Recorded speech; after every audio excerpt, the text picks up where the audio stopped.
কত ওয়েট করাবে আর? আমি তোমাকে আমার ফ্যাক্টরির ক্যাটারিং এর বিজনেসটা দিচ্ছি। জাহান্নামে যাও তুমি আর তোমার বিজনেস। তোমার সঙ্গে আমার কোনো বিজনেস করার নেই। বেশি অহংকার দেখিও না। যখন তোমার এই হোমমেড কিচেন বন্ধ হয়ে যাবে না, তখন আমি তোমার হাজবেন্ডকে দেখে নেব।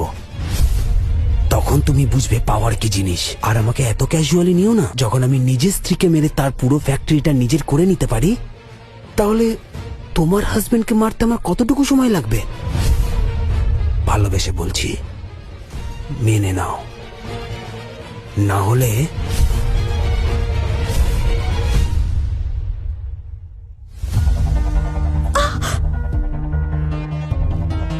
কি হয়েছে? তোমার মন কোথায়? কিছু হয়নি। কি হয়েছে? সমস্যা হয়েছে? বললাম তো কিছু হয়নি। বিরক্ত হয়ে গেছি আমি। সারা দিন বকবক বকবক বকবক অনেক হয়েছে। কিরকম ভাবে কথা বলছো? আগে তো এরকম ভাবে কথা বলতে না। আগে বলতাম না, কিন্তু এখন বলছি। যদি ভালো না লাগে তাহলে ছেড়ে দাও আমাকে। না হলে আমি তোমাকে ছেড়ে দিচ্ছি। আলাদা হওয়াই ভালো।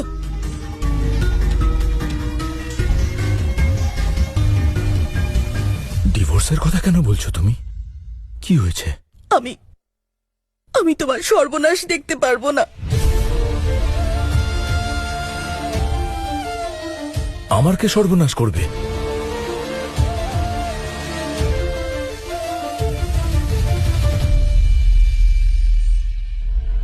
আমার প্রতি তোমার বিশ্বাস আছে তো? আমি সব সামলে নেব।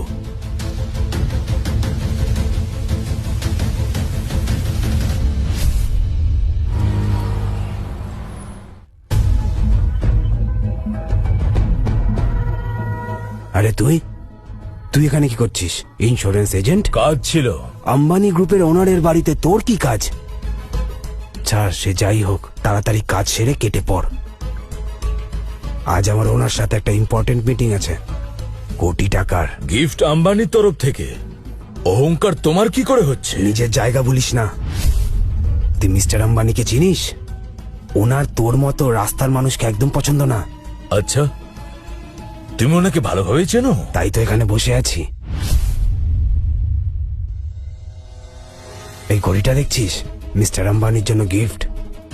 এর দাম 5 লাখ।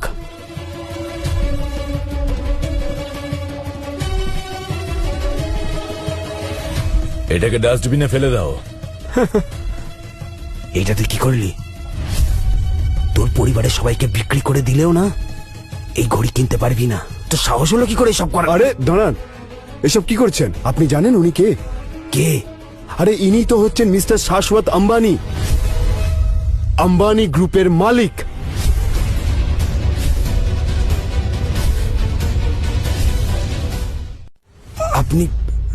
আপনি সত্যি শাশ্বত আম্বানি? স্যার আমাকে ক্ষমা করে দিন। স্যার, আমি ভুল করে ফেলেছি। আমি জানতাম না, আমাকে ক্ষমা করে দিন। এবারে ক্ষমা নয়, বিচার হবে। Gupta, yes sir. ওর ফ্যাক্টরিতে তালা লাগিয়ে দাও, আর প্রত্যেকটা স্টাফকে আমাদের কোম্পানিতে জয়েন করাও। Sure sir. স্যার, আমার ফ্যামিলি আছে, বাচ্চা আছে। কেন? যখন সুনায়নাকে বিরক্ত করেছিলে তখন মনে পড়েনি? Gupta, yes sir. বাইরে বের করে দাও ওকে। এই চল চল চল চল বেরো। কত তো শুনুন স্যার।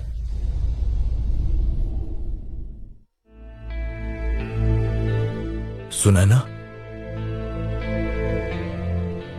তোমার দাদা এত কিছু করলো তাও তুমি আমাকে কিছু জানাওনি? আসলে তোমার রাগকে আমি ভয় পাই। আমার রাগ শুধুই তোমার শত্রুদের জন্য, তোমার জন্য নয়।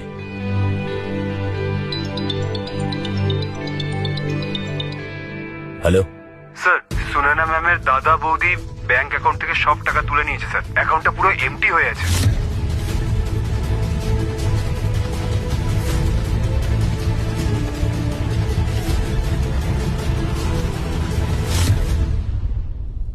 তুই? তোর সাহস কি করে হয় এখানে আসার? আচ্ছা, তাহলে তোরও আমাদের এই সম্পত্তির ওপর নজর? হ্যাঁ, আমি তোকে এই সম্পত্তির 1 কণাও দেব না, বুঝলি? সত্যি কি এই বাড়িটা তোমাদের? এই টাকাও তোমাদের? মেনে নিলাম যে এটা মিস্টার আম্বানির বাড়ি, কিন্তু উনি আমাকে এখানে থাকার অনুমতি দিয়েছেন, প্লাস তার সাথে 50,000 টাকা চাকরি। মিস্টার আম্বানি, নাম শুনেছিস তো? তুমি আজকের ব্রেকিং নিউজ শোনোনি? তোমার এই 50,000 টাকার চাকরি আর তার সঙ্গে যা কিছু পেয়েছিলে সবকিছু হারিয়েছো। আচ্ছা, আর তুই কে এসব কথা বলার? আম্বানি গ্রুপ সম্পর্কে কিছু জানিস? এক মিনিট, আমি এক্ষুনি মিস্টার গুপ্তাকে ডাকছি। সে এসে তোকে তোর যোগ্যতা দেখাবে। মিস্টার গুপ্তা, আপনি একটু বাড়িতে আসবেন, দরকার আছে। এবার দেখ, তুই তোর জায়গা চিনে যাবি। 2 মিনিট দাঁড়া, উনি আসছেন। ভালো হলো মিস্টার গুপ্তা আপনি এসে গেছেন। একটু ওনাকে বলুন তো আমাকে এখানে কে রেখেছে। মিস্টার আম্বানি। Yes sir. আরে মিস্টার গুপ্তা, আপনি ওনাকে স্যার কেন বলছেন? উনি কোনো বড় মানুষ নয়, আমি ওকে খুব ভালো করে চিনি। ও একটা খুব সামান্য ইন্স্যুরেন্স এজেন্ট, একে এত সম্মান দেওয়ার দরকার নেই। আপনি ওকে এমনি বলুন। মিস্টার মিহির, আপনি এটা কিভাবে কথা বলছেন? Shut up. মিস্টার গুপ্তা, তুমি জানো যে তুমি কার বিষয়ে কথা বলছো? উনি হচ্ছেন মিস্টার শাশ্বত আম্বানি, আম্বানি গ্রুপের মালিক। কি, তোমার তো দেখছি মাথা খারাপ হয়ে গেছে। গুপ্তা, স্যার, এই দুজনকে এখনই এখান থেকে বের করো। আর দেখো এখানে যেন এই মানুষটাকে যেন ঝাড়ুদারের চাকরিও না দেয়। Ambani sir, sir please sir, আমাকে ক্ষমা করে দিন, আমি পথে বসে যাব। তুমি সুনায়নার সাথে যা করেছো না, সেই জন্য আমি তোমাকে কখনো ক্ষমা করব না। 1000 গুণ শাস্তি পাবে তুমি। স্যার, আমি ওর থেকেও ক্ষমা চেয়ে নেব। ও যদি তোমাকে ক্ষমা করে না, তাও আমি তোমাকে ক্ষমা করব না। Gupta, yes sir. ওরা যেন আজকে এখান থেকে বেরিয়ে যায়, এই মুহূর্তেই। Sir, sir. Mister Mihir, you are fired. Just get out right now, out. কি হয়েছে? কেক ভালো লাগেনি? মা, অন্য কেক আনাবো? আরে না, আজ পর্যন্ত কেউ আমার জন্মদিন এভাবে পালন করেনি। প্রত্যেক বছর তো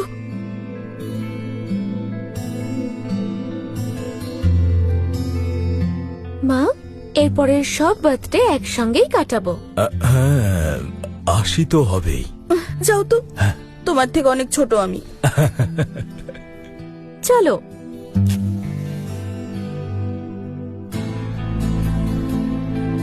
উইশ করো এবার মা।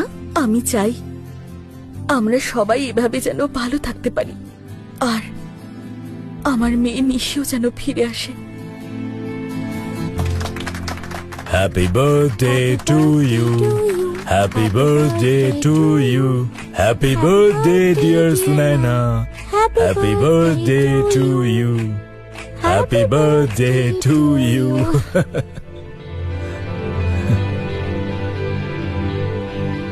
সুনায়না, আজকের এই স্পেশাল দিনে আমি তোমাকে কিছু দিতে চাই, কিছু বলতে চাই।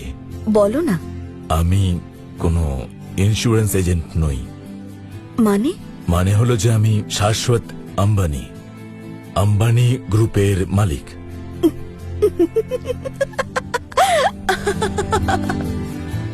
মুড ভালো করার জন্য এই যোগটা ভালো ছিল। তুমি বলো না। মা, বাবা সত্যি বলছে। এই দেখো, এই গুগলে। ওফো, এই সব কিছু এখন কম্পিউটারে হয়ে যায়, সব জানা আছে আমার। চলো আমি খাবার বাড়ছি। হ্যালো, কি? কোন হসপিটালে?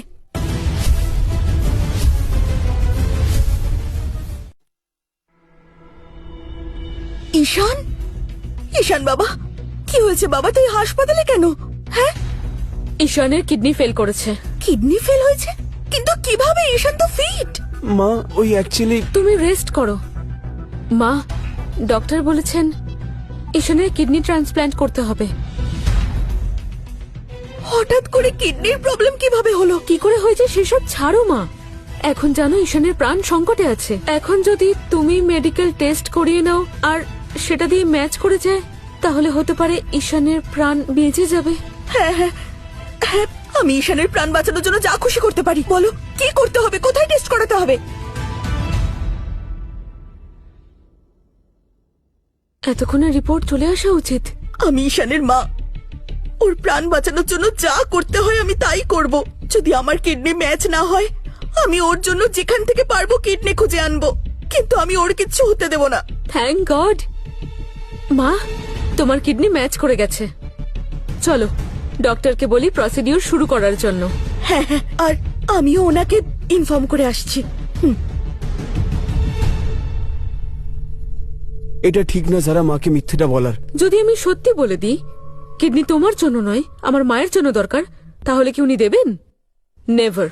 যারা এটা তো মায়ের সঙ্গে প্রতারণা হবে। প্রতারণা হোক আর যাই হোক, আমি আমার মায়ের প্রাণ যে কোনো মূল্যেই বাঁচাবো। তুমি আমার সঙ্গে থাকতে চাইলে থাকো, না হলে ডিভোর্স পেপার রেডি আছে।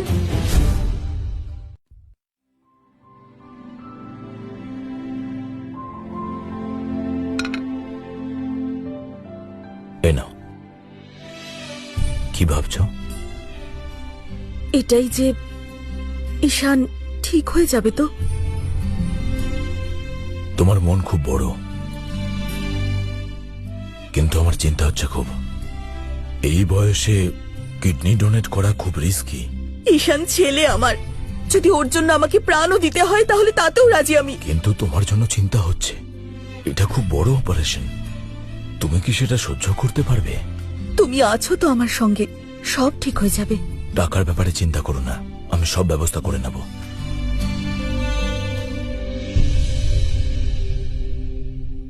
তোমার বেশি টেনশন হলে কিছু টাকা দিয়ে দাও ওনাকে। বলো কত দিতে হবে? ব্যাপারটা শুধু টাকার নয় যারা, ওনার বয়স দেখেছো তুমি? যদি ওনার কিছু হয়ে যায়? তো কি, মরতে তো ওনাকে হবেই একদিন। অন্তত কারোর ভালো তো করতে পারবে। এমনিতেও খুব ইচ্ছে না ওনার উপকার করার। কি সুনায়নাকে ঠকানো হচ্ছে? স্যার, ঈশান পুরোপুরি ঠিক আছে। জারার মা নন্দিতার কিডনিতে সমস্যা আছে, আর কিডনিটা ওনার জন্যই দরকার।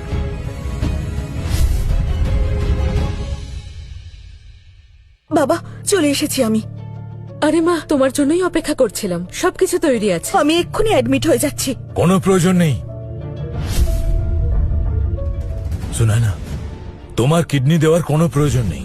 আরে, আমার ছেলের প্রাণ সংকটে। ওরা দুজন তোমাকে মিথ্যে বলছে।